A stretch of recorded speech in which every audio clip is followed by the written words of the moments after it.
So Cool. when these people have got note takers, does that mean they're either here or they're not here? They're just listening. Just look at No, they've usually got it connected to their Google, and but I know a lot of people watch the videos. Sometimes Sunday night it's hard, so they just watch the video later, which is fine. But yeah, tonight's going to be pretty cool. So tonight, who's that? Simon. Hey, Simon. And Carlo. Hey, guys. So, tonight's going to be a little bit different. There's going to be a bit of mindset training in this, but then there's also going to be, we're going to try and build a real startup, and we're going to do it live. So basically from nothing to something that we can go and build a business with. But I just wanted to position this before we start. So the biggest limit to creating a business, in my opinion, is taught sensibilities. So we were taught when we were young, you go to school and every lesson is about learning knowledge. And typically to get work, you gain some sort of skill that has some sort of value. And then you need to apply to an organization to get a job. Or you need a significant amount of capital, and you need a business card, and you need a business name, and you need an office, and you need all this stuff to kind of be able to start a business. What I'm going to say is in the era of AI, the barriers to entry to starting a business are way, way, way lower than before. And there's really only 4 things you need for a business. You need someone that is providing a service and someone that is buying that service. If you have something of value that somebody wants, then a transaction can take place. You probably need some sort of agreement about what you're going to provide for an amount of money. So you need a contract framework, or even if it's verbal, you need some sort of agreement. There needs to be a product or service or something that happens, an event that basically, the start and the end of a service. And you need a payment. The person needs to basically, without dispute, pay you for your service. So therefore, every human and every organization and every business is potentially a client all the time. Now, in Australia, there are laws around business. So there's consumer laws. There's, you need an ABN to be able to bill somebody. There's consumer laws and things like that. So there are some frameworks about what you can do, but pretty much everybody could be a client of your business or your service. Now, the trick is, the first thing you need to do to have a business is to have something of value, have something someone would want to buy. And they also need to trust you, because if they don't trust you, they won't buy from you. Now, the problem with business is everybody is out trying to make money for themselves. They're all trying to create value.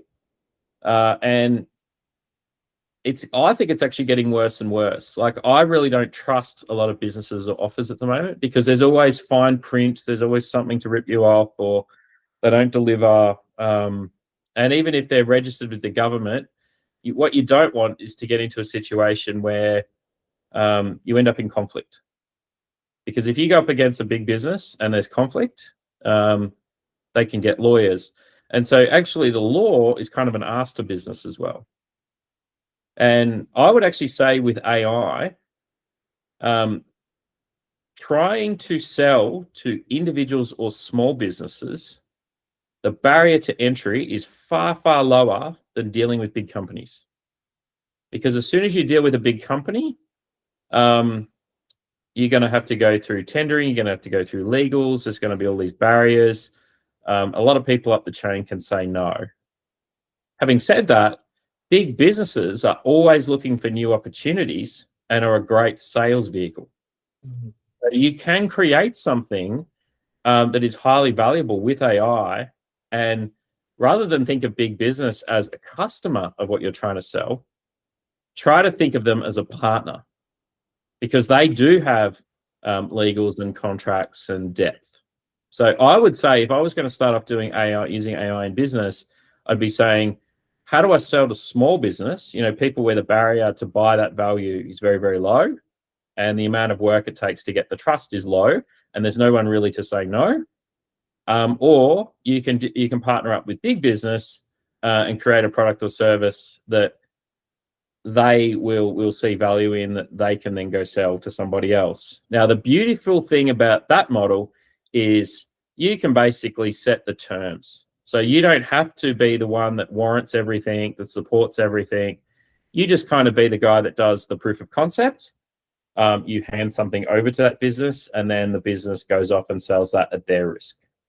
So that's another thing. If you're going to build anything, always remember that if you're going to build anything with AI, you need the biggest cost is not actually building things anymore. It's actually selling. It's who's going to sell the product, but then also who's going to take the risk.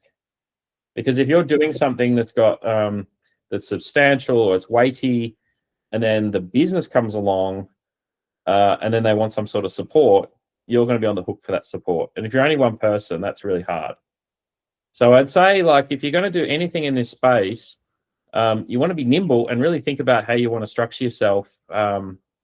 Because I think going really small and simple and unlocking value in a sort of a proof of concept model, or just giving something that's like direct value straight away, but you don't want to be on the hook long term.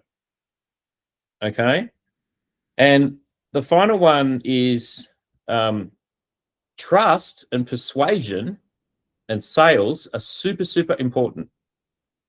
Right. So if you build something and then you just go and just hit everybody with it, and, you know, or you set up a big website and, you know, there's all these costs, a very large percentage of startups fail. And you never really test a market idea until you've actually starting selling it maturely. And this space is very emergent. So I wouldn't invest a lot of time in any business in this space at the moment, because it's changing very quickly. You can spend a year getting something done, and then at the end of that year, something else will come along, or the tech will change, or, you know, something will happen. So I would look to things that you can do that you can get action right now. You know, if you can't do something and deliver value very, very quickly, I'd be tempted not to do it at the moment. I've seen that over and over again looking at these kinds of businesses. So having said all that, now I'm going to pivot and I'm going to share my screen. So you should be able to see yourself here. Can you see yourself? Yep. Sort of. Okay. So I want to explain the Askbeevs website and why I developed it. Okay. So what this is a stack of skills that you can use to think about building value in a way you want to build. So we talk about behavior. We talk about ways of working. We talk about resistance. We talk about being impenetrable. We talk about other things that we can do to be better people. Okay. Then we talk through persuasion. So how do I persuade someone? How do I tell stories? So how do I communicate? How do I work with people? So what I've done is I've actually distilled down all the skills that I would want to learn as a young person. And this was designed for young people. If I wanted to skip all the crap at university and school, and I just said, how am I going to get on in the world? These are the skills that I wrote down. Then we've got some skills on artificial intelligence. Okay, so we've got a whole bunch of information about that. Then I've got a whole bunch of stuff on business, you know, business concepts, invoices, intellectual property, accounting, pitching a business. So how do I persuade in terms of business? So ethical influence, age-based objections, pricing persuasion, social proof collection. Then I've got specific business ideas. So these are kind of like a laundry list of things that you could do as an entrepreneur to extract value from people, like I talked before. Because a lot of people, one of the biggest problems is they can't think of an idea. So what I've done is I've given you 50,000 ideas. Then you've got social media, so how you engage with social media channels. And then ethics. Now, ethics is really simple. Just do the right thing, right? Treat people like you'd want to be treated. Make it accessible to people and don't rip people off, basically. Because if you do any of this stuff, you're going to end up in legal jeopardy and dispute. So you're not going to get that payment, right? You're going to end up with a pain. Okay, so now the really cool thing about this technology is this here, this whole page is built on a technology called Notion.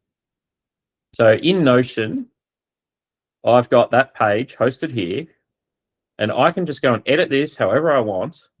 And what this does is this pushes out to my website. So I don't need to update the website. I just update this it's like a Microsoft Word, really. You know, I can just add a dot there, and then another dot would come onto my website. So periodically it updates. So it's a really easy way to get information. Now, I've got a technology that puts it on my my domain name and all that, but you can also just create a page like this and share it. So the barriers to basically building a website for someone to show someone something is almost zero now. Like, it's literally type down what you want, send, get a link, attach a URL and send it to them.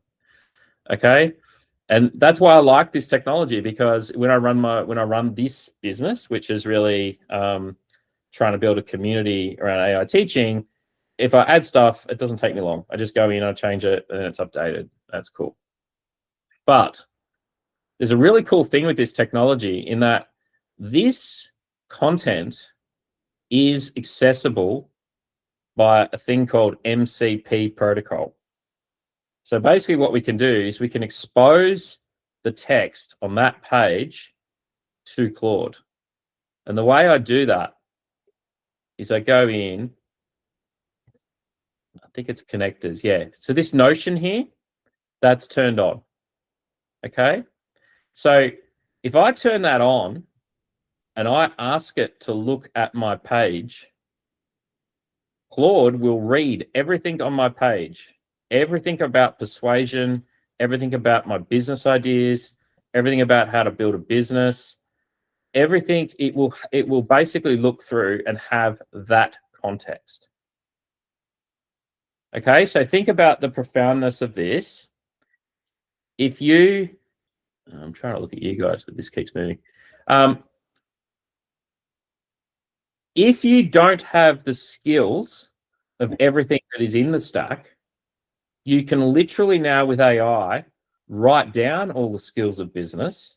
And in fact, you could use the stack as a proxy to basically be your extended brain. Okay, so you might not have studied marketing. You might not have studied lead gen. You might not have studied how to persuade people. You might be too young to have actually figured all that out. And I would actually argue a ton of adults don't have those skills, right? Because what we do is we go through school and we learn one bloody thing. We become a draftsman. We become an engineer. We become a cop.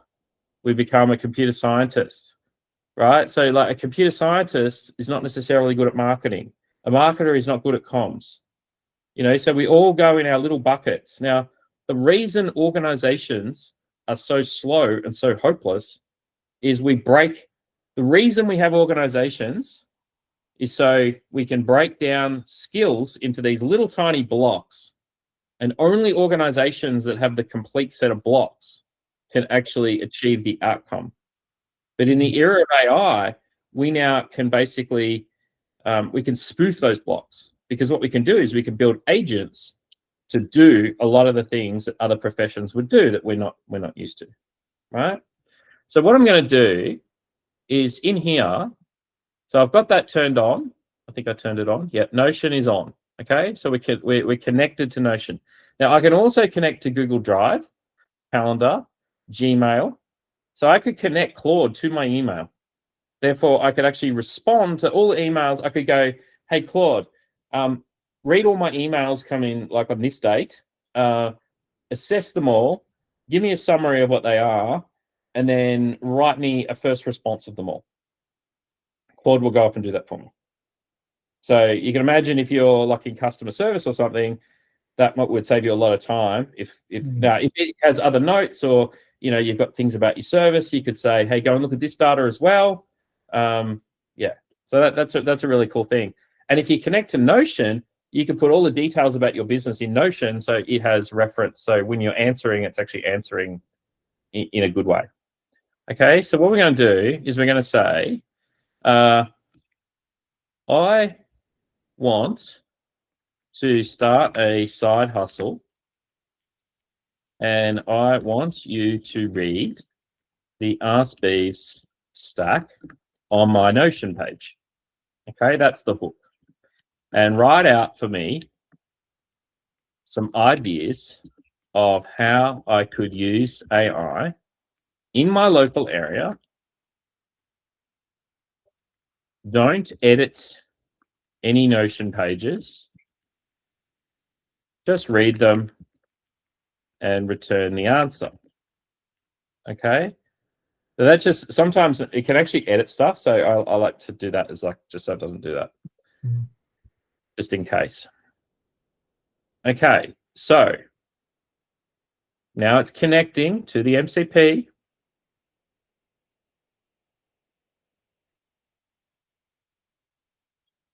It's found the Askbeevs stack, so I've given it a name. Let me fetch the full content. So now it's reading all the content. Now let me dig into the key sections that are most relevant. Let me fetch the start local small business, hyperlocal content marketing, Main Street digital transformation, and a few business ideas.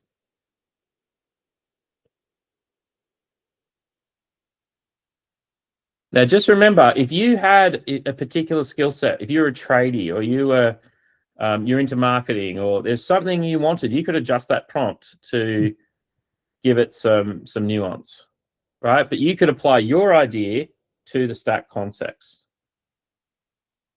Okay, so it's Reddit, starting local,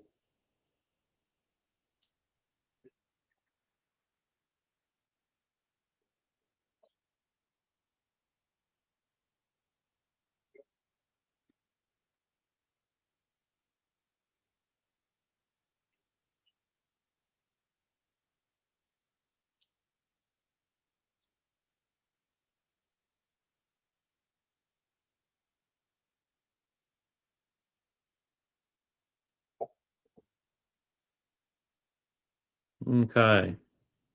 So every time you do this, it's going to come up with something different, right? But one of the ones that came up yesterday, which I'm going to do tonight because I've already done it. One of the ideas that came up with yesterday, which I don't see here specifically, but that doesn't mean this is any good. But the one that came up with yesterday was helping family restaurants optimize their menu with AI to improve profitability in restaurants. Okay. So what I'm going to do is I'm going to jump over to Grok and I'm going to say, now the reason I'm using Grok for this is Grok is connected into X and Grok is really good at searching. So what I'm going to say here, and I could do this in Claude as well, but I'll just show you with Grok. Because Grok is it's also got social media, right? Because it's got X, so it's got people talking. So I want to start a side hustle and I want to help family restaurants with AI menu optimization. I would like you to do some research to find 10 people around and I just picked a suburb, Craigieburn area in metropolitan Melbourne, Australia, that own local businesses that might be interested in direct conversations. Can you please go off and research who I could potentially connect with?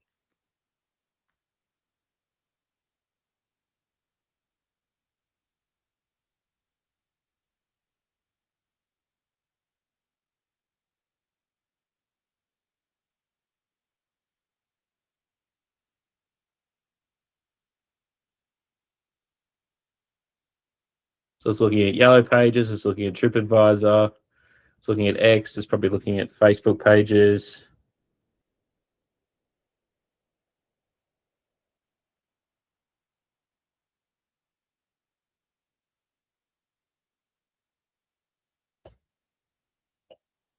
So if you think about lead genning something, this is really cool because it could be your local area. It could be the people in your town. And sometimes local is really good, right? Like if you tried to just ring somebody, that's probably not going to work. Or if you probably need to go in there and actually talk to them. And I'll show you how to go about this.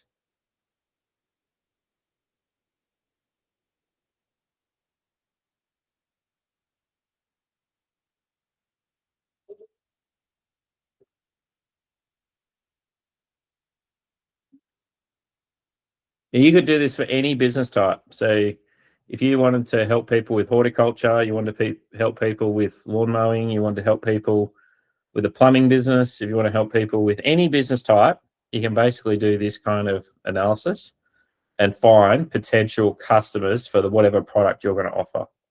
Now, the product I'm going to offer here is I'm basically going to go and grab their menu.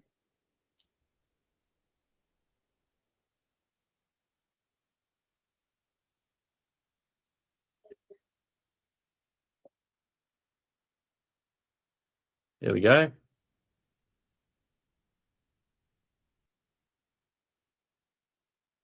Confirmed owners, founders, or franchisees that could be interested in innovative tools like AI menu tweaks, optimizing for peak times, reducing waste, or personalizing offers. There we go. So we've got a list of names. Okay. Now, if I grab that and I hit copy, and then I go back in here and I say, let me just, okay, so I would like to reach out to these business owners with an offering to teach them how to use AI to look at their menu and their customer sales data to look for opportunities to improve profitability and margin in their restaurant businesses. But I'd like you to use all of the elements within the stack, within the Askbeevs stack in Notion, to guide me on how I could persuasively and powerfully approach these individuals to sell them a solution. Here are the people I would like to approach. Please do some light research on the people so you can calibrate your response.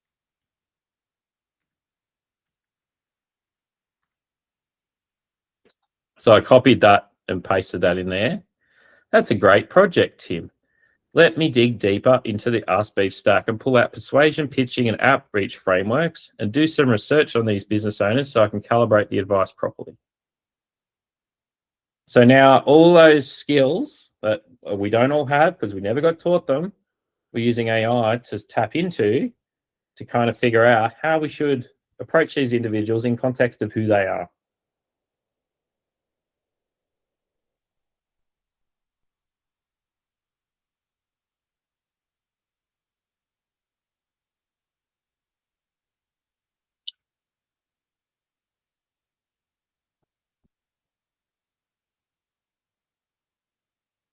So all the world, you know, marketing, sales, pitching, email, AI knows it all. All I've done with the stack is kind of target it. Do you know what I mean? Like, you think of my site as just a pointer, but all of that knowledge is already in there. You could do this without even the stack. You could just do it by, you know, writing a good prompt. Storytelling, code switching, finding leads, closing deals, age-based objection pages. So it's using all those skills. Now, in a traditional business, we would need a marketing team. You'd need a list. You'd need to go and do market research. You'd have to F around, and we're up to, what, minute 26. So I've got my idea. I've now got my marks of going through and designing what I'm going to do. It's actually looking...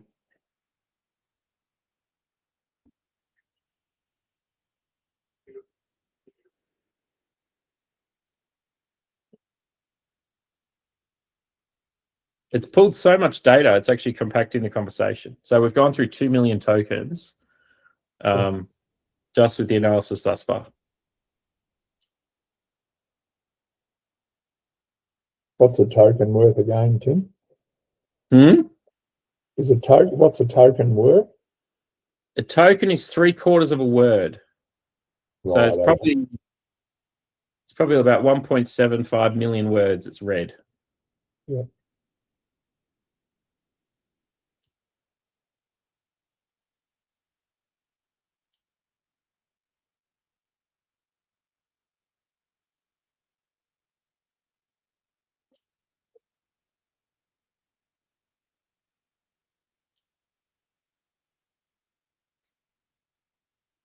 So look at the work it's doing. It's reading the persuasion stuff. It's looking at the start local. It's looking at anything around restaurants. It's talking about how I'm going to build my deals. Now it's going to grab the deal making and ethics pages. Negotiation and mastering ethical influence and following up and email persuasion. So it's using my collective comprehension of what you need to be successful, and it's actually just working within that limit.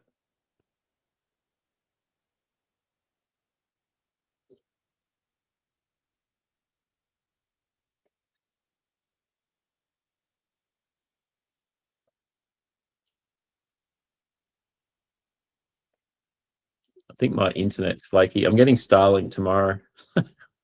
Wait.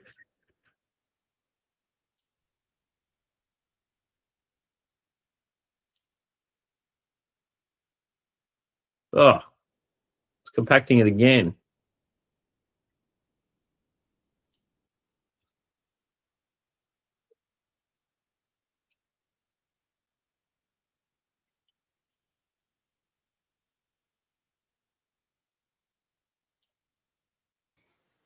So it's working away. It's building my pitch to my restaurant owners.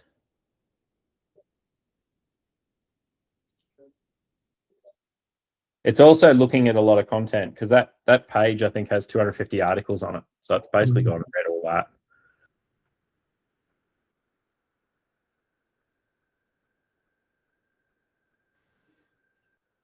Does the MCP protocol only work with Claude?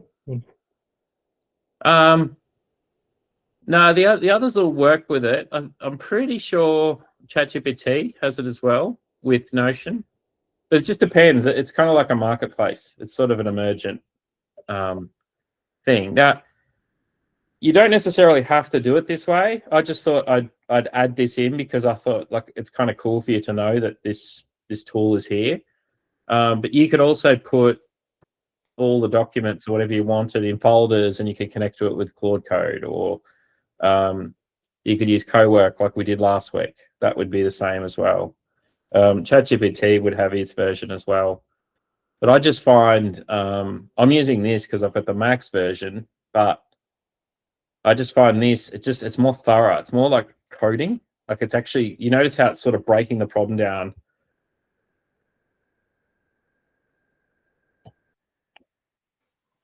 It's actually doing a crazy amount of work if you think about it. I didn't expect it to go this long, but I'm going to let it go because it's come up with a good result.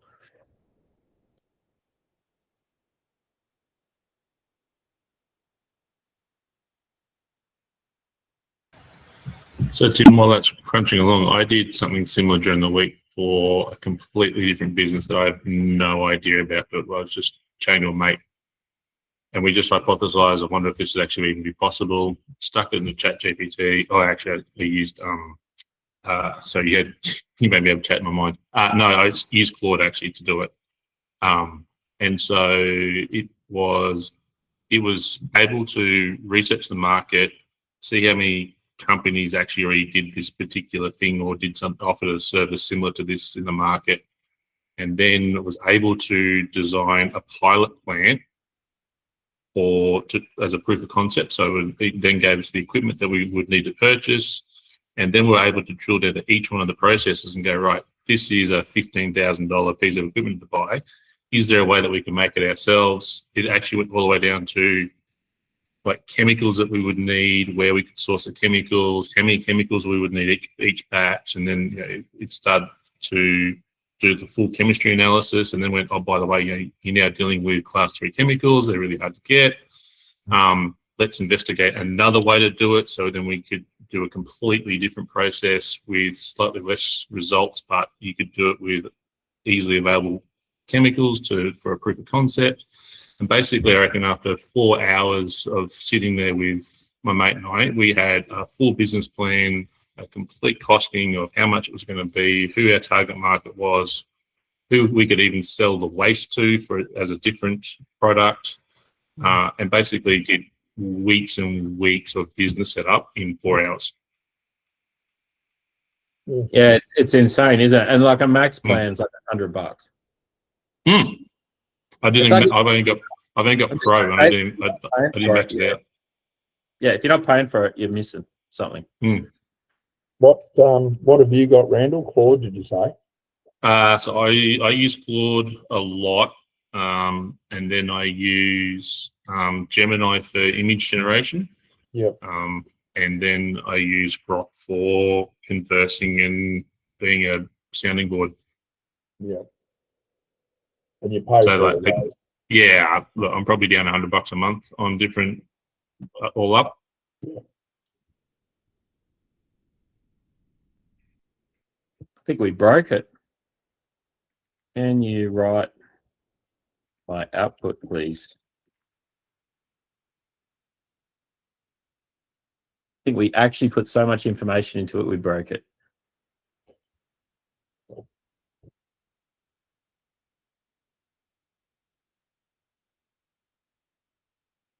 It's interesting because these tools, when you don't use the Pro version, they seem to they only use, they'll sort of skip over things. Whereas this, it just seems to go really, really, really deep.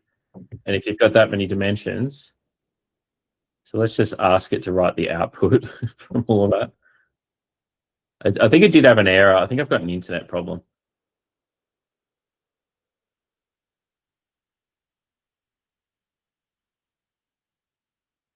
So the idea here is, again, we found an idea, we've done some research and found some people. Now we're looking at the stack and figuring out all the different parameters to basically go and persuade these people to buy something off us. And it should come up with something. But I think when I added the 10 people and I said, go and research all of them, it's gone and taken that literally. And so then it's gone it's probably gone and done deep research into all of those, and then yeah, because here it's actually gone and read all this stuff. So we'll give it a second.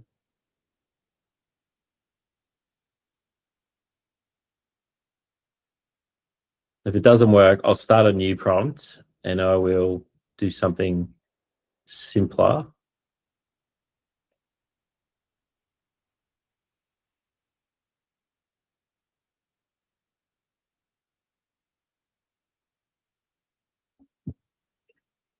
So it's actually going and looking at its own transcripts.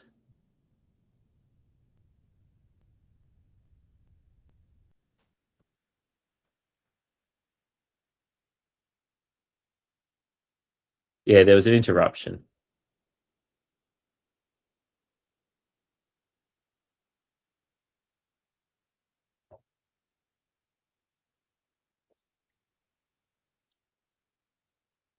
Okay, so this is like new for Claude. So it's pulling the doc skill.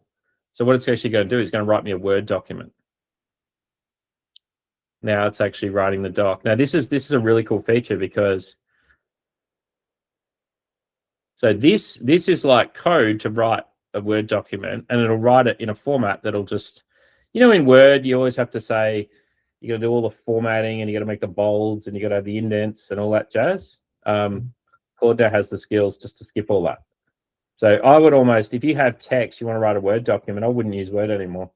I just grab the text of what I wanted, put it into Claude and say, use the Word skill, and it will just format the document for you flawlessly. So all those times of, you know, you have to do all that formatting and all that clicking around and hours of work, you can just, and you can even say, point it at, you know, the company you're working for or the color scheme you want, and it'll just create a doc that's, or you just give it a formatted document and say copy this, and it'll just look at it and work it out. So let's see what this comes up with. It does a really neat job of handling Excel too. It really crunches through Excel.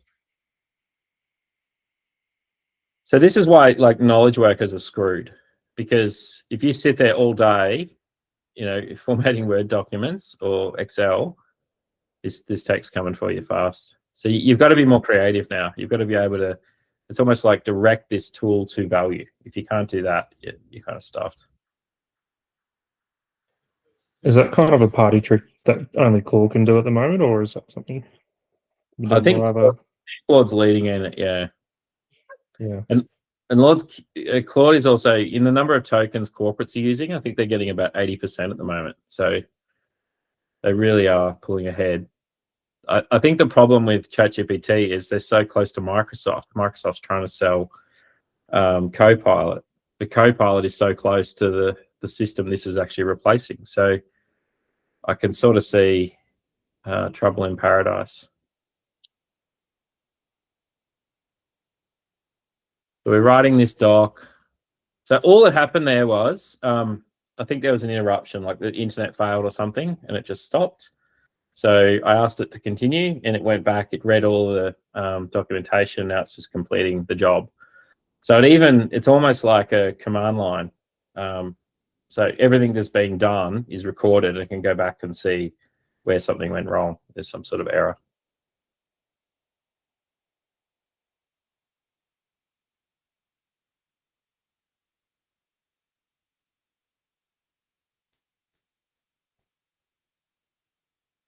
But it's sort of like, it's getting to the stage now where it's doing so much work that you almost need to like in the old days, you know, you type something in and then you walk off. Now you almost need to walk off and have a coffee because the amount of work it's doing. Like, and you would say, oh, this is annoying, it's taking so long. Like for presenting, it's not great. But for for doing work, it's amazing.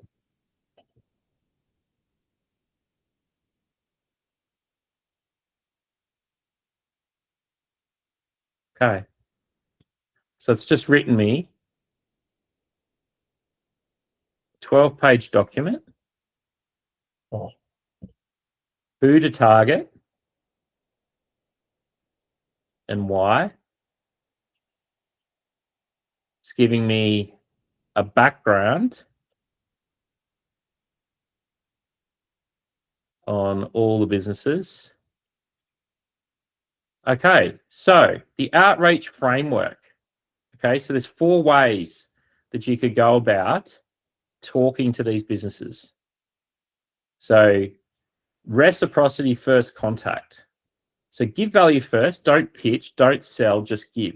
So before making any contact, spend 2 to 3 hours per restaurant analyzing their publicly available data, pull their menu, analyze any reviews, run competitor.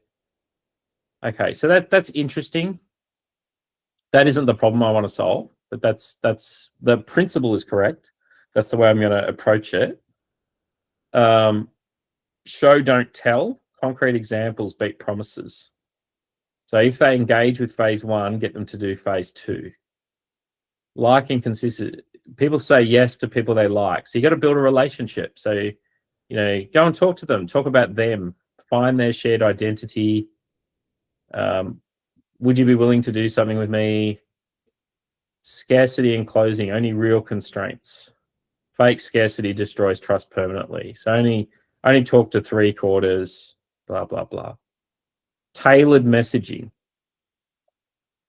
Hi, I'm working for our applications for restaurant optimization. I noticed you had 90 very credible range. I analyzed the menu against your reviews and found some interesting patterns which don't drive repeat orders, which creates bottlenecks. As someone with a tech background, you'll appreciate this.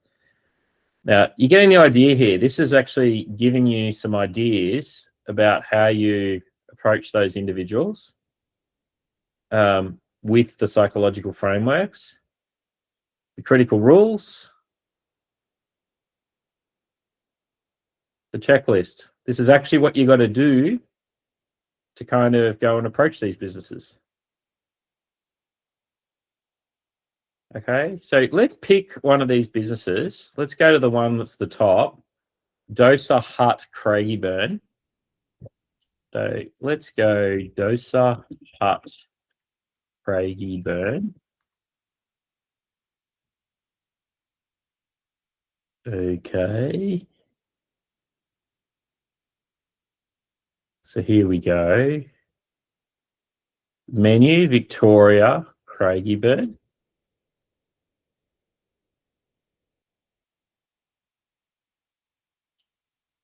My internet actually, I have 500 megabit fiber to the premises. This is the best I can get.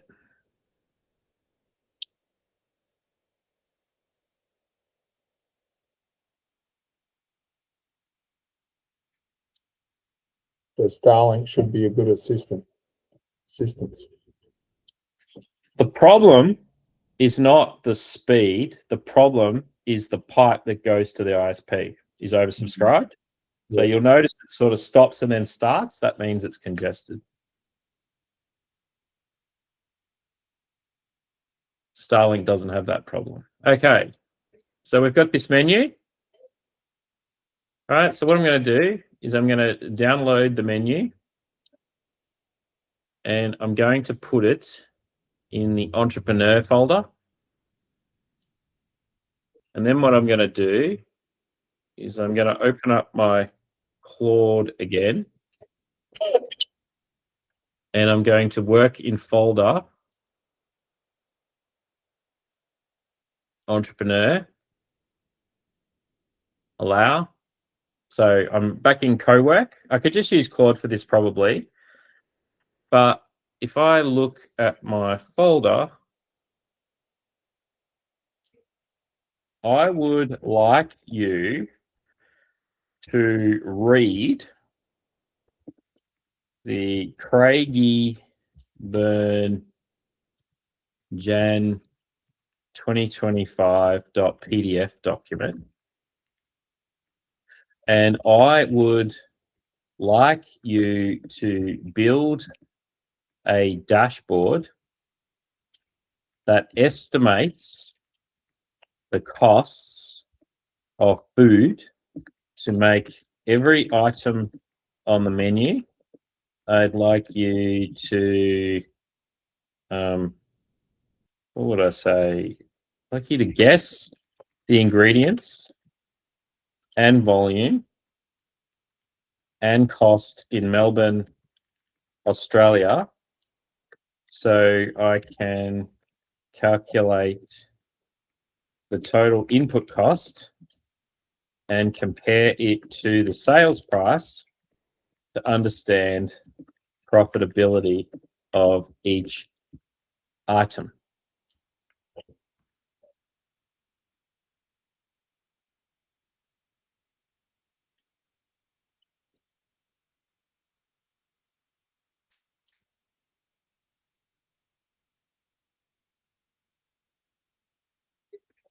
So it's using its PDF skill. It's going to read that restaurant item. Now, I could also use my vibe coding skills where I could basically go and build an agent or an application that does this automatically. So basically, you could, like, I'm just using Claude here, but I could actually build an app where I just dump something in there and actually generate this analysis.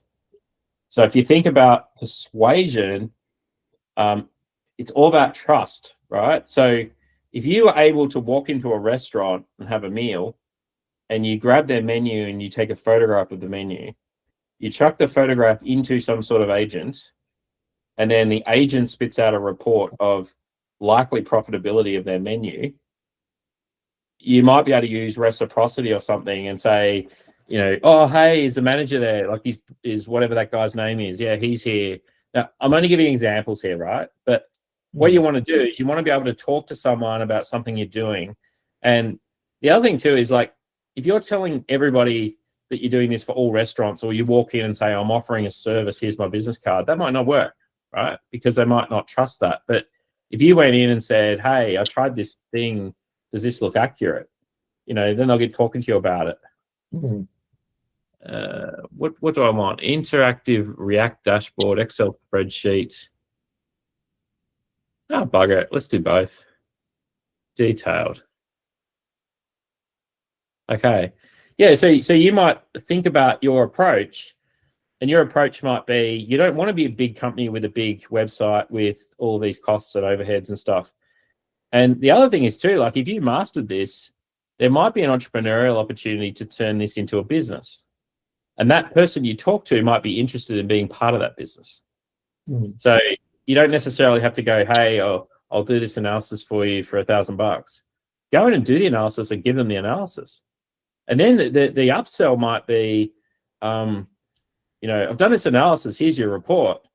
But they might say, but if you want to tune it, or they want to give you some real data with receipts, or they want to give you their customer receipts for a week to see what the overall profitability is, you could say, well, you know, do you think this is a valuable service? And, like, treat it more like a survey, like kind of like a fact gathering exercise. And you might say to them, look, I'll do this for you, but do you reckon you could help me? Could you give me a testimonial for it? Or do you think you could give me a bit of money to sort of put into my AI costs to go and do it? Or it might be some sort of, now I designed this kind of lesson for kids, you know, because I can imagine kids would be great hustlers like this. You can imagine a young person going into a restaurant and actually writing a report for the person. The person might, you know, give them a job, or, you know, create some sort of other opportunity. And even just in talking to them, there might be, the idea you have might be the wrong idea, and they might go, well, I think there's something else important here. What about this? And then you've kind of got them on the hook then, don't you? Because they're already talking to you, you're already showing. The whole idea here is to show value to the client through the interaction, so that they trust you. And once they trust you, then they can sort of flex and they can talk different things. And the scale or the pricing of whatever you can do can be negotiated. Like, you might have some, like, if it was a big company and you want to go talk to headquarters about it, and, you know, that might be something you can charge quite a fee for.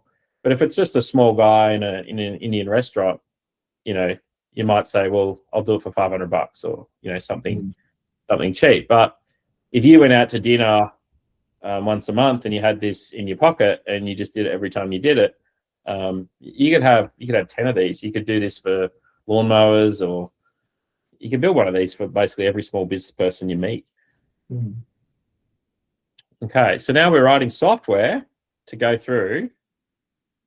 There's 140 items on that menu, so I've actually picked a bad business. I've picked an Indian restaurant. I should have picked Italian. It's got like 8 things. But yeah, you get the idea. So we'll leave this one go. But does anyone else have any other ideas about like small businesses or things that they think they could apply a skill like this to?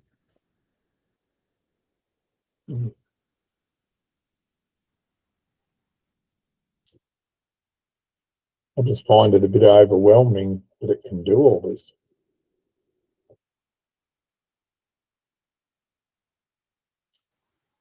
I think it could be really useful for smaller contractors who need to very quickly do takeoffs from plans and generate quotes. Like a painter, for instance, sort of figuring out square meterage of walls, ceilings, whatever it is, and then putting it into a format, a consistent format. It sort of follows the same template, same look and feel every time.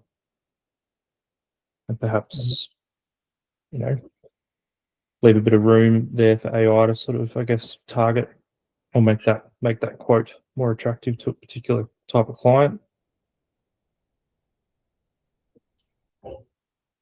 You know, a painter just wants to paint the walls and get the job done. They don't want to spend too much time, you know, quoting jobs, but they do want to make sure that it's profitable.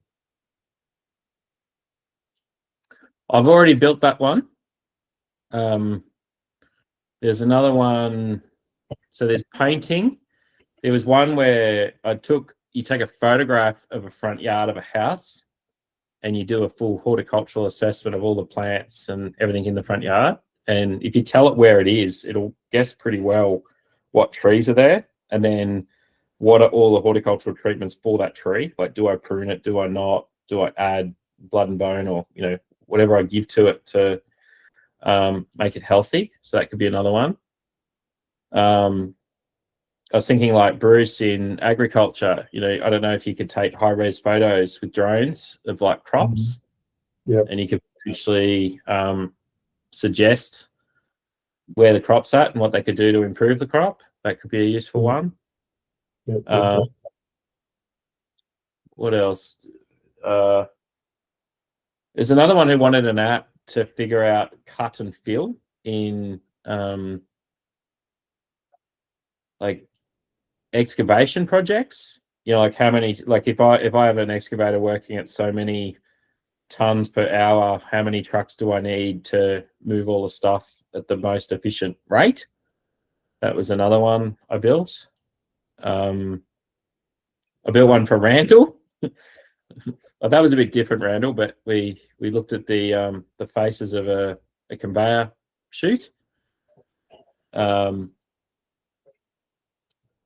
Yeah, but like if you think about all the potential clients, so think about this: all business processes can now potentially be rethought with AI, and you can use AI to look at a business to estimate where the value or the pain points might be in that business operation. So every restaurant, you know, like if you're running a restaurant, there'll be, you know, the number of staff you've got, the cost, the roster, the opening hours, the number of customers you're getting per hour. You might be able to build a dashboard for a restaurant to know, should I open on a Sunday? Where is my profit in a week? Remember last week how we did the example with the power? You know, how we had like the curve of power and the EV and all that? You could do basically something exactly like that, but for a restaurant. So you could take their cash register data with all the timestamps and what people are buying. You could understand what the sort of potential upsells are, and you could create scripts for all the staff in that restaurant so that we know on a Sunday afternoon, you know, certain types of customers like buying, I don't know, a glass of white wine if it's hot. So what you might do is you might create a weather-based scope so that on a Sunday afternoon, if it's hot, tell the waitresses to go and tell everyone, hey, it'd be great to have a thing of wine, because they're very likely to do it because most people do, or a lot do. So there might be some things that you could do, integrate into a business. Now, that conversation, if you're a restaurant and you're only on a 3% margin, if you basically went in there and showed them a report of, you know, the profitability across everything, and that sort of rang true, then it's very likely that person would be interested. So then you say, well, I'm going to add some more data to it. I'm going to add, you know, it might be the sales data, the time-based stamps. Let's build a dashboard for that. And then if you got that right, and then they made actionable decisions based on that data, that's, you know, highly reliable, because it's like, you know, a long amount of information. There might be all sorts of services you could do to that business. You could say, well, I'm going to do the marketing messaging for social media based on the data. Who are the types of people coming in here? What are their ages? It could just be, you know, in the restaurant, the server at the front might just jot down some details of each customer, so you know, who's coming into the restaurant. So how do I do marketing or whatever? So basically, every process in a business kind of all goes back to the bottom line. There's always like a cost, a revenue item, and we can use AI to kind of infer what they would be, and then, yeah. And so if we use something like the stack, or we just build our own, we start to build up a set of like skills that we don't always have. So hopefully this is nearly done. Hey, Tim,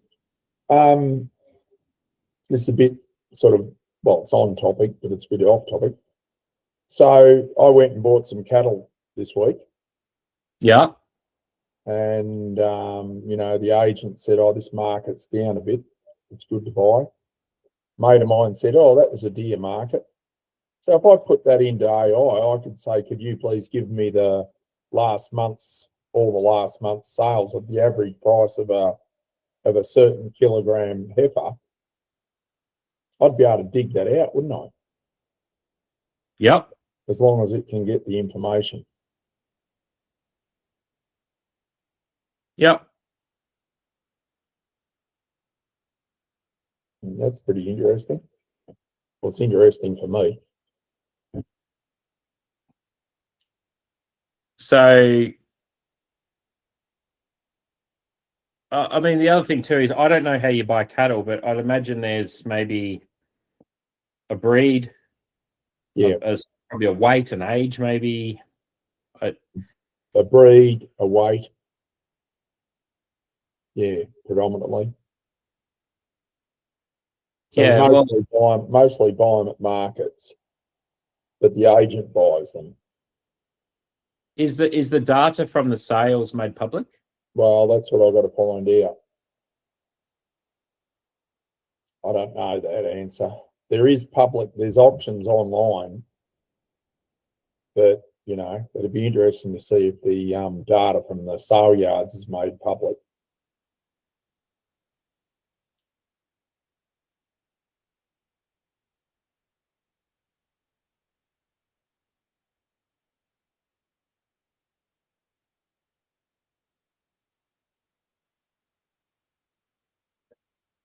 There we go. So without much effort, we've built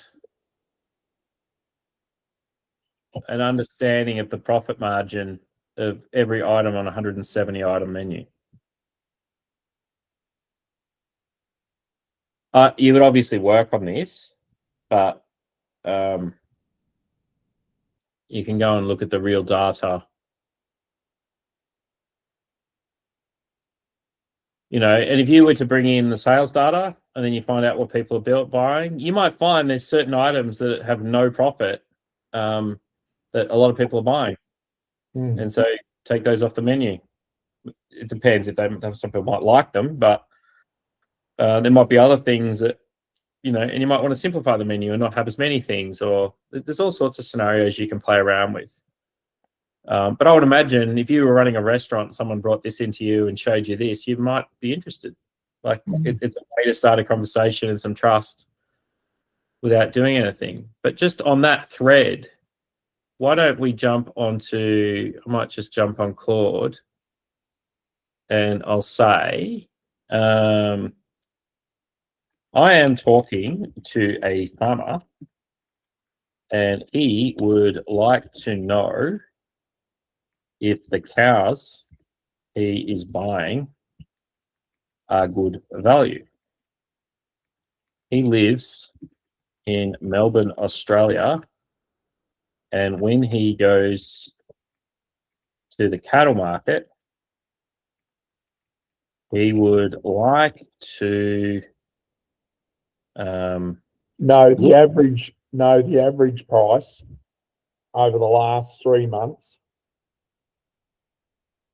he would like to look up the average price based on certain cattle parameters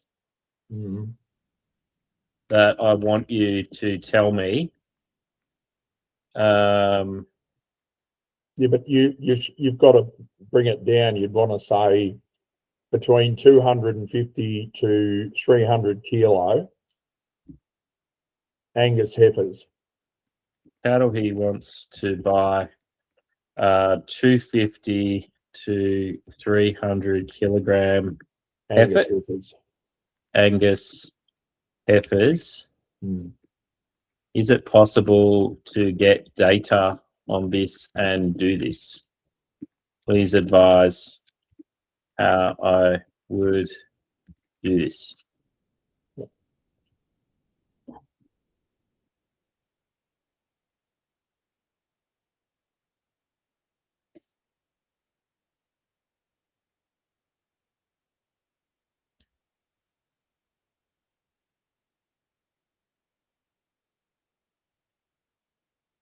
I wonder if you have to pay for the API. I don't know. You would think not. I would imagine this is like market data. You'd think it'd be market data, wouldn't you? But whether they report individual sales or just the market report.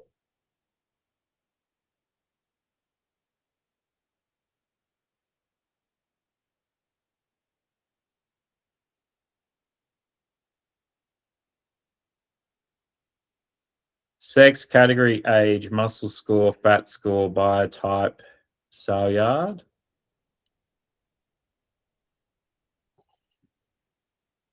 Pakenham, Ballarat, Shepparton, Warrnambool.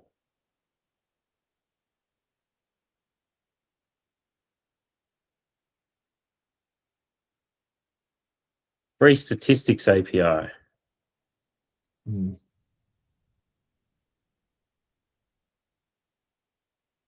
Would you like me to build him a simple tool? Yes, please.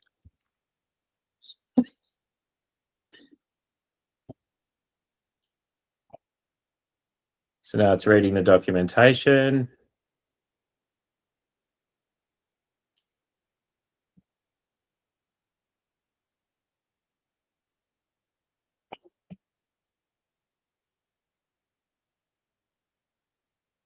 So now it's actually connecting to the endpoint to find the output.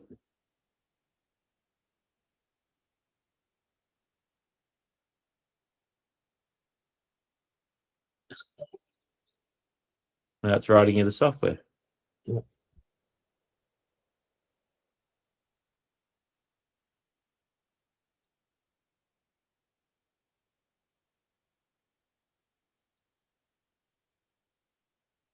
So I go back to what I said right at the start.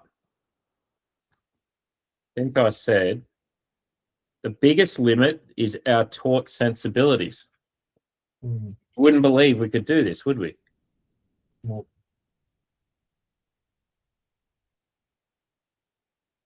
And if you don't know how to vibe code an app, ask it how to vibe code an app and just follow the instructions. It'll probably get you there. And then now, Bruce, imagine if you built an app that could give you live data on whether what you're going to buy is a good deal or not based on the intelligence of the day. Yep. And then you went to some of the big sales guys or the agents down at the farmyards and you said, hey, mister, and that's what they do, right? That's what they know. They're there every day. They know what's going on. And you go, mate, I know more than you. Here's my dashboard. And then they're going to take one look at that and they're going to go, holy shit, how the hell did you do this, Bruce? Yeah. And then you say, well, why don't you sell these to farmers? Why don't we go into partnership? And everyone that comes to you who wants to be your agent or whatever the relationship is, whoever's going to be the buyer's agent, we're going to package up some software and we're going to give it to people. Now, the careful thing is it might be you're not allowed to use the API for that purpose or whatever. Yeah. that'd certainly scare the agents. Yeah, well, sometimes the leave up, Bruce, might be, I won't do this. Yeah. You see what I mean? Like, I'll tell you a funny story. You don't remember WhatsApp?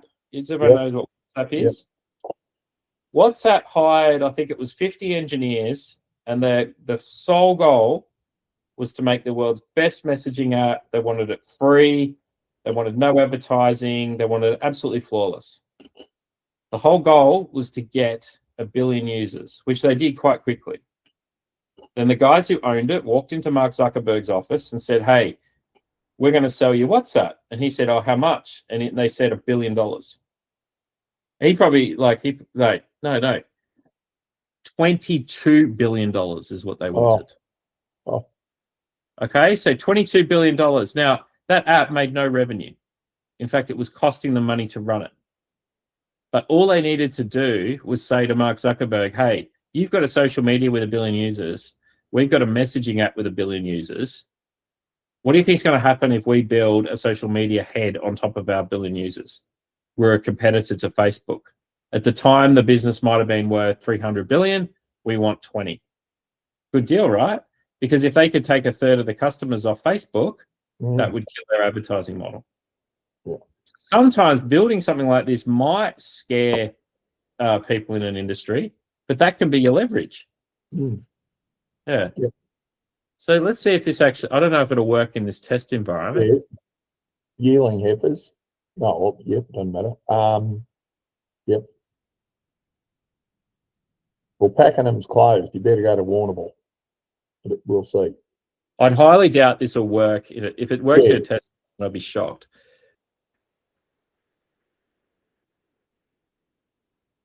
So it's got cents per kilo live weight, so that's good. So I'm going to download this, copy. I'm going to put it in the entrepreneur folder. And I'm going to get, well, let's do entrepreneur 2, file, new folder, ent 2. And we'll put that in there. And then what we're going to do is I'm going to spin up a terminal and I'm going to go to Claude. Yes. So set my working directory to document/ent2.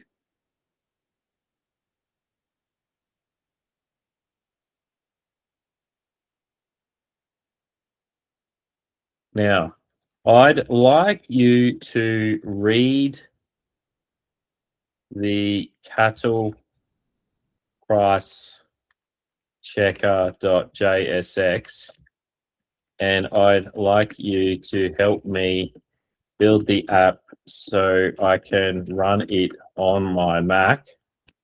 This is the conversation history that built up the app for reference. Okay, so what I'm going to do is I'm just going to grab this. That's just for context. Okay, we're going to put that in there.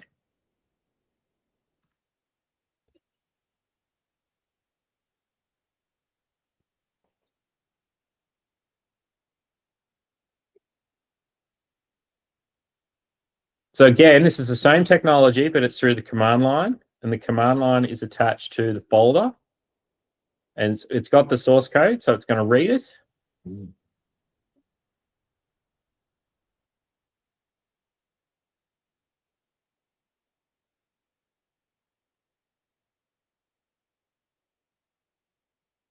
Do you have the Anthropic API? The app needs one to call Claude for price lookups. Do I really need the... Oh yeah, okay. So we'll give it to one. Do you have Node.js on your computer? Yes.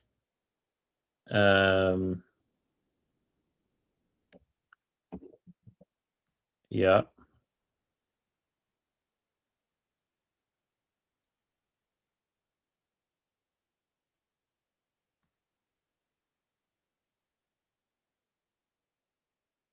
So again, you don't need to know what all this means. Mm. Just know it's coding for you.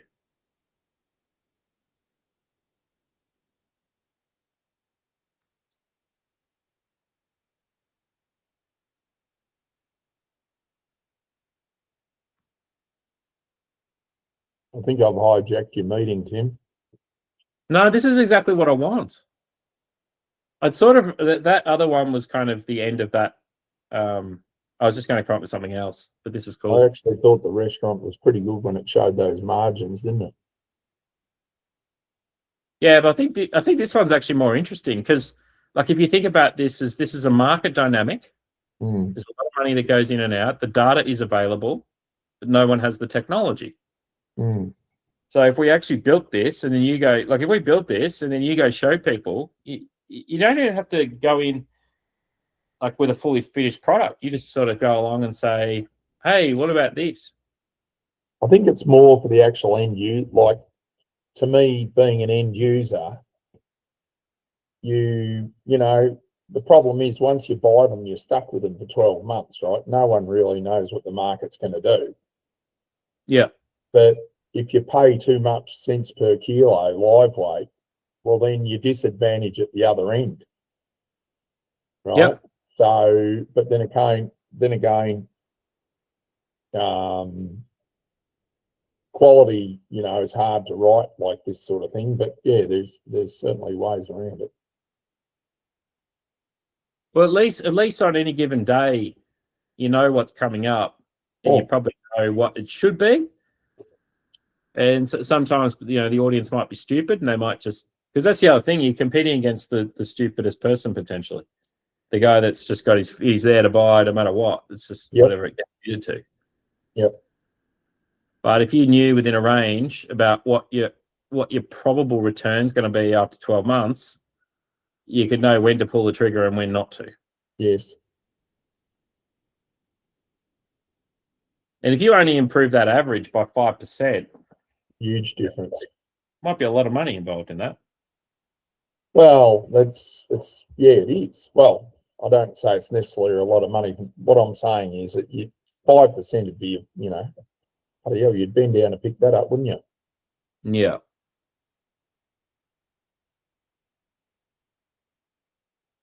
You could also probably find conditions where the market's too pessimistic as well. Mm. Like even in a worst case.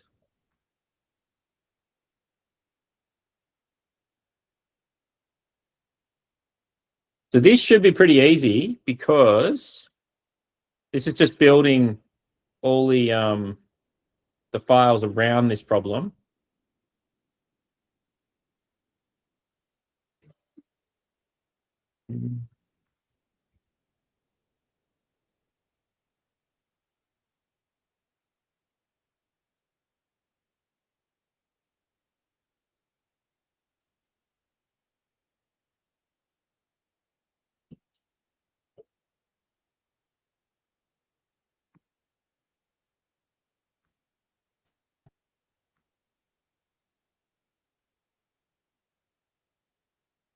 So what I was sort of trying to get to was, if you looked at all the cattle markets in the last 3 months with the results, right, you can sort of pick an average cents per kilo.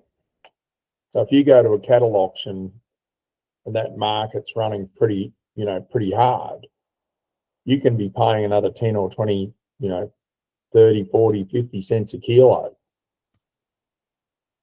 So it's sort of like the trigger is when to buy. When you're at that market, is this a good time to buy? Or do you hold on because the last few markets have been down a bit and maybe the next one will be as well?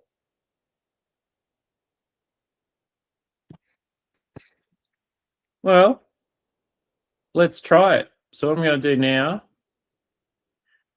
is I'm going to go and grab an API key.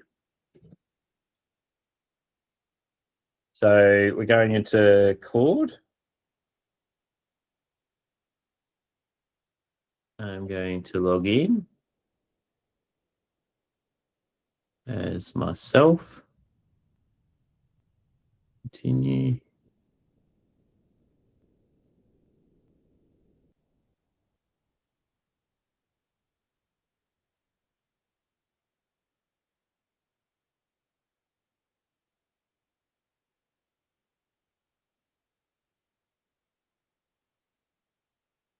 Get an API key. Create a key.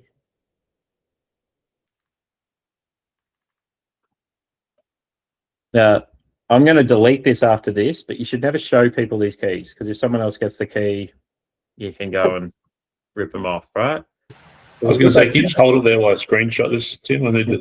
Yeah. Yeah. Hang on. I will delete it straight away. Okay.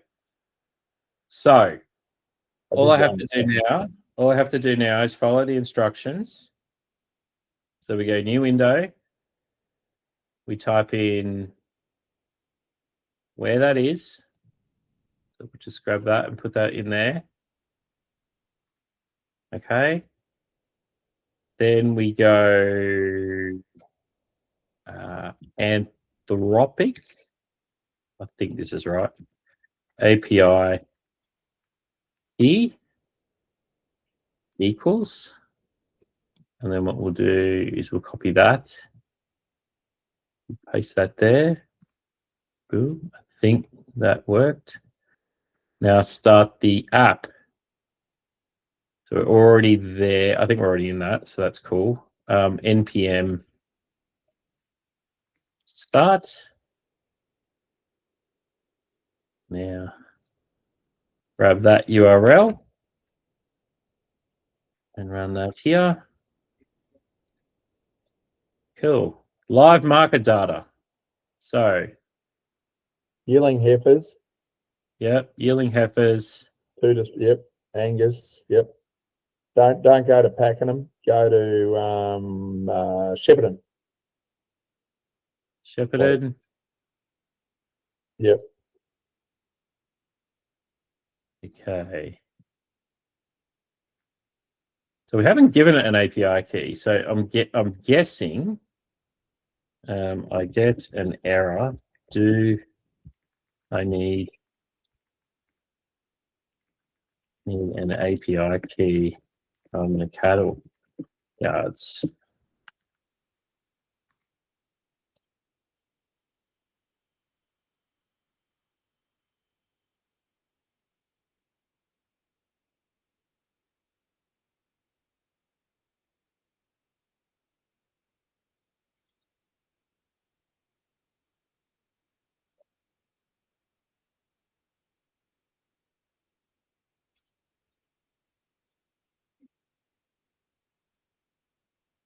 All right, so you shouldn't really do this, but I'm going to do it anyway.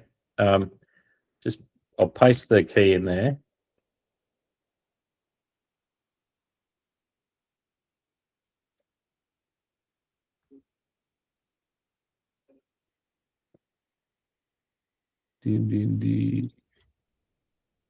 Okay, now Control C in the terminal. Where is my terminal gone? There we go. Control C. Okay, npm start. Now we'll grab this again. We'll run that. Yearling heifers. Where are we going again? Oh, go to Wodonga. MLX Wodonga. Up. That one. That one, yep.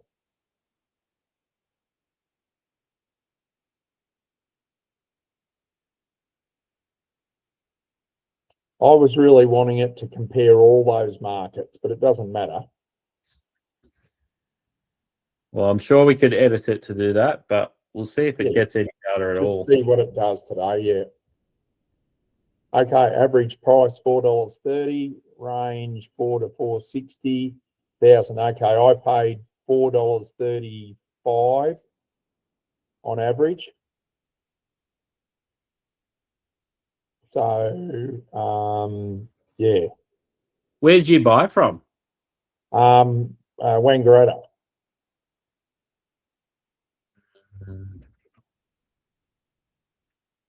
There's no Wangaratta in there. No, believe me, I was there because I was there bloody early the other day. No, Wangaratta was there. But anyway.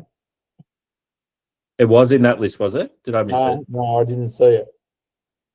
Let me just... I wonder whether they call it like, I don't know what its proper name is. Like some of those are Victorian Livestock Exchange. So Colax 435. Yep. Pakenham, Ballarat, Shepparton, Warrnambool, Leongatha, Wodonga. See, Wodonga's, no, it's not there. It's the other one. Chuka, Swan Hill. I don't know what they call that. So I'm missing Wangaratta. Yep. From the sale yard. It may have just like shortened it accident. You know, sometimes AI does this. Yeah. Yeah, okay. So we'll add that. Oh, it turned up. Oh, no, here I'm updating the code to add Wangaratta. Yep. How do Wangaratta? The app should hot reload automatically. Just refresh the page. Interesting. Wangaratta. There you go. Yep.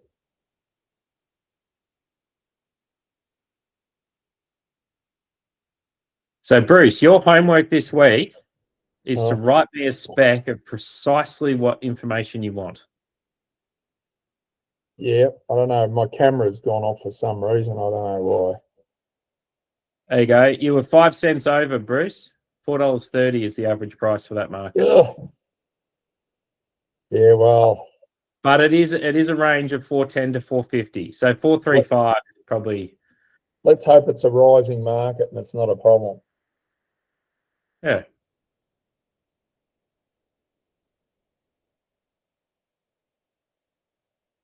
So all right, I'm going to turn the thingo off.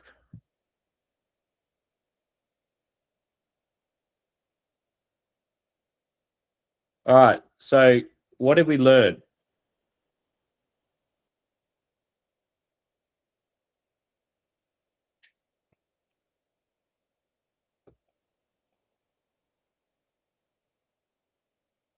So anyone's a potential customer. Any business process can be changed. The thing that's stopping you is your taught sensibilities. You can go after literally anything. And all you really need to do business is an ABN, which takes about 5 minutes to get. You need some kind of contract.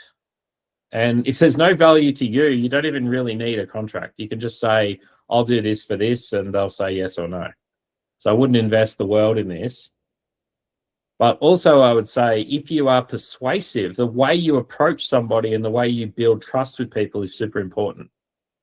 So if you can actually think about the way you package what you're telling someone, if you can build trust and you get a hook, that person will start talking to you. And as you saw with Bruce tonight, I mean, I didn't set that up with Bruce, but Bruce had an example of something that he wanted.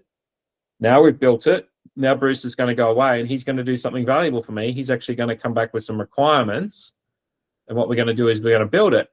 And then we're going to build it and we're going to give it to Bruce. And Bruce is going to go talk to the people at the markets potentially. And so now Bruce is being an entrepreneur. But what I would do with Bruce is I'd be really fair commercially. I'd say, look, Bruce, if you can go sell this thing, I'll take 10%, you take 90%. But that's upside for me because all I have to do is build the prototype, build the thing, and then all of a sudden he's off selling for me. And that could be his business. And, you know, I might even say to Bruce, look, just pay me an amount of money. I'll be I'll develop the thing and we'll get going. Or we'll go and partner up with the markets to build something that all the farmers can log in and look at. And they might sell it with a subscription or a service to everyone. But we won't be involved in that. We'll just sort of sell them the concept. And they'll pay us 50 grand for it. And we'll make 50 grand. Great. And I think that's the thing. Like if you try to do something like this in a big company or a corporate, there's going to be 50 people that are going to tell you, no, it's all too hard. It's whatever. It's not. You literally, I just showed you how you could build an API connection to the data, make it look good. So and that we did that in under an hour and a half. I could theoretically I could vibe code an app that does the analysis on restaurant menus. All I need is a copy of the menu. Then all of a sudden, all that flow on stuff, the time, looking at the sales data, looking at how we run the marketing, all that stuff, you could actually create a document that talks through all that. And you could say to the restaurant, look, I haven't done this before, but I've really been thinking like an entrepreneur. Here's a report for your business. Here's all the data. I'd love some more data. If you could help me, why don't we work on this together? And if he's a small businessman, he sees it and you're keen, and you're not charging him anything, you might do all the work and give it to him. And he might just screw you and say, well, I'm not going to pay you anything. But by doing it, you get a validation. And once you get a validation, you can do it to the next one and the next one because you've done something that's useful. Okay, so if you're just maximally useful, things are going to come back.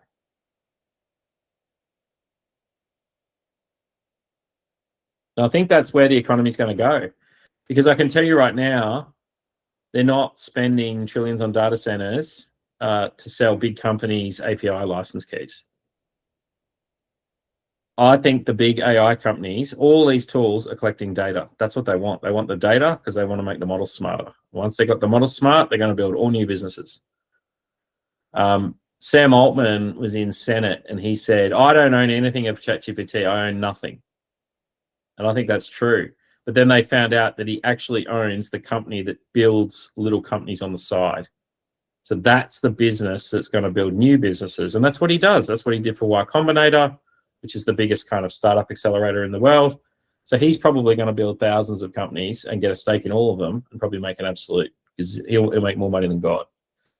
So, but nothing stops you being an entrepreneur. You can do it and start local. Do it with people around your local area, people you can talk to. And if you get it working, then go and find someone who's got deep pockets to scale it somewhere else. So you can also do it at work too. Like there's processes everywhere at work, and you can just spin something up or try something new. As long as you're not using work data, you just mock up some data, show a concept, build something. If you've got a boss that's forward thinking, they'll jump on that and they'll go, that's great. You'll probably get a promotion and you'll probably get more power at work. So it doesn't have to be entrepreneurship. It could just be you want to help at work or whatever. So yeah, so it's 9:30. That's all I've got for today. So yeah, next week, don't know what we're doing. Haven't thought about it. I thought about this yesterday. But yeah, let me know if you want to build something. And Bruce, if you send me those requirements, maybe I'll build it and we'll show it next week. Tim, could we look at how hard it would be to get that onto like an Android app? Yeah, we can. I haven't done that before. I know it's possible though. Okay. I know it's really the problem with Android and Apple is you've got to have like Xcode, and you've got to kind of put it through their system to get it onto an app. And I just frankly haven't bothered yet. So but it's just easier to just run it through a HTML web page. Yeah, it's easier to it's easier just to launch something quickly. But you can build apps like Replit will write iPhone apps and stuff. It's like a feature of it, so it will do it. I just have to figure out how to do it. I haven't done it before, so yeah. So Bruce is there. His camera doesn't work. You like to get an Apple, Bruce? I'm not even pro Apple or Linux, whatever. Just bloody Windows. So Harper, you're sitting there. You're 11. What business do you want to build? I don't know really. What do you reckon? Maybe you could ask your dad and see. Harper's my childhood friend's daughter. Maybe you should ask your dad what maybe his business needs. Okay. And have a think about, like, does he do quoting or do they have to I think so. I think he does, yeah. Yeah. Well, maybe you could build him an app to do his quoting Yeah. jobs. Yeah.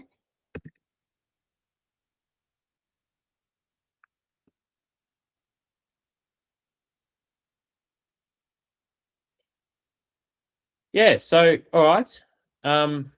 If there's no other questions,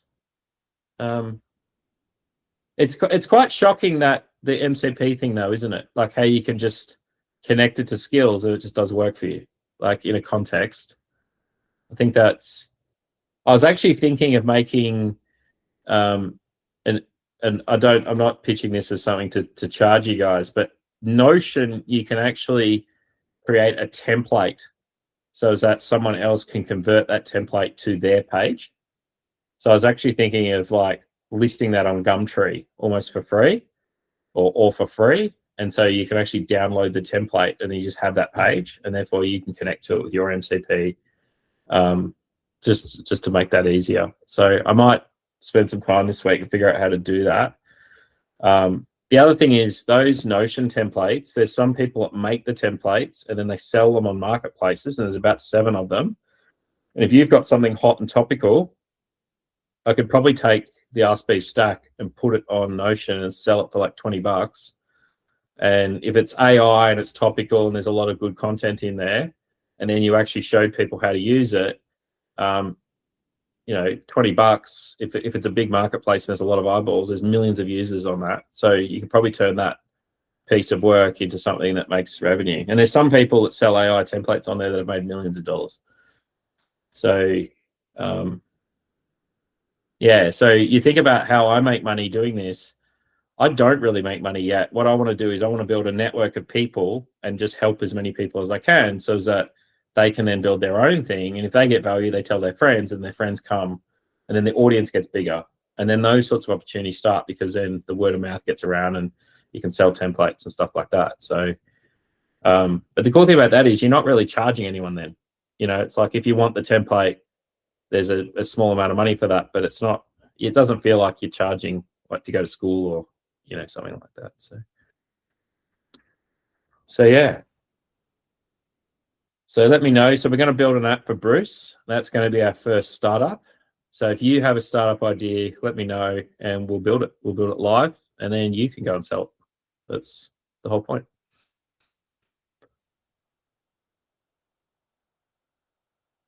All right. Cool. Well, it's after 9:30. I'll let you all go and have a coffee or go to bed or whatever you do on Sunday nights. And I'll hopefully see you next week. Awesome. Thanks, Thank Dave. you. Yeah, thank Bye. you. Thank you.